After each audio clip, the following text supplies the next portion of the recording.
Il était une fois, dans un petit village couvert de neige, un frère et une sœur qui s'appelaient Timéo et Lina. Ils avaient de grands sourires et des cœurs pleins de courage. Mais Timéo et Lina avaient aussi une particularité magique. Leur corps ne produisait plus d'insuline et ils devaient surveiller leur glycémie avec l'aide d'un petit appareil spécial. C'est notre petite boussole pour aller bien, disait Lina. C'était la veille de Noël, les lumières du sapin brillaient dans la maison et une délicieuse odeur de biscuits flottait dans l'air. Tout à coup, toc toc toc, on frappa à la porte. « Qui ça peut bien être ?» s'étonna Timéo. Quand ils ouvrirent, ils virent un tout petit bonhomme de pain d'épices, avec des yeux ronds en sucre, mais il semblait tout agité.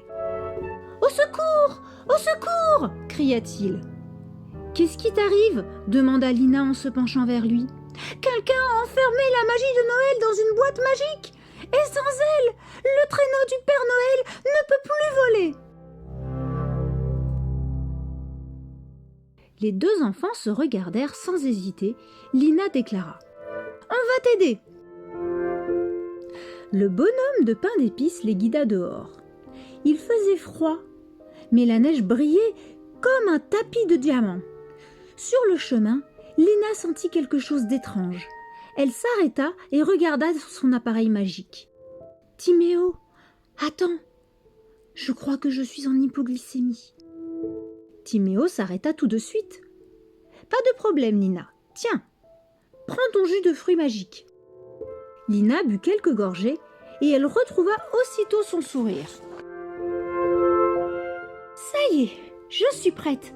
Allons sauver Noël. »« Vous êtes vraiment des héros » s'émerveilla le bonhomme de pain d'épices. Les enfants arrivèrent devant une cabane de glace au milieu de la forêt. Elle était recouverte de flocons dorés qui scintillaient dans l'obscurité. Une petite voix douce s'éleva. « Qui ose entrer ici ?» C'était la Fée des Neiges, belle et lumineuse comme un rayon de lune. « Nous venons sauver la magie de Noël » expliqua Timéo. « Le Père Noël a besoin d'elle pour voler. » La fée sourit et pointa du doigt une étoile brillante tout en haut du grand sapin de la forêt. La clé pour libérer la magie est cachée là-haut, mais pour l'atteindre, il faut beaucoup de courage et de l'entraide. Timéo et Lina savaient qu'ils pouvaient compter l'un sur l'autre. « Je te porte, Lina. Prête ?» demanda Timéo. « Prête !» répondit-elle avec un grand sourire. Timéo se mit bien droit. Lina grimpa sur ses épaules et ensemble, ils atteignirent l'étoile dorée. Dès qu'elle toucha l'étoile, une lumière merveilleuse se répandit dans le ciel.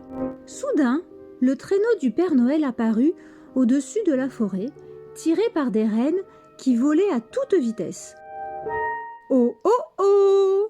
Merci Timéo et Lina !» s'écria le Père Noël en riant.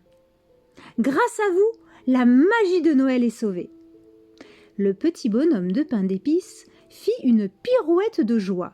« Vous êtes les enfants les plus courageux que j'ai jamais rencontrés. » Le Père Noël descendit de son traîneau pour leur offrir un petit cadeau, une étoile magique à garder près d'eux. C'est pour vous rappeler que même si vous avez besoin de surveiller votre corps, vous êtes capable de faire des choses extraordinaires, dit-il avec tendresse. Cette nuit-là, Timéo et Lina rentrèrent à la maison, le cœur rempli de bonheur. Ils savaient que la vraie magie, ce n'était pas seulement celle du Père Noël, mais celle qu'ils avaient en eux, leur courage, leur complicité et leur sourire qui pouvaient illuminer le monde entier. Et depuis ce jour, on raconte que le petit bonhomme de pain d'épices veille sur les enfants qui gardent toujours un peu de magie dans leur cœur. Joyeux Noël!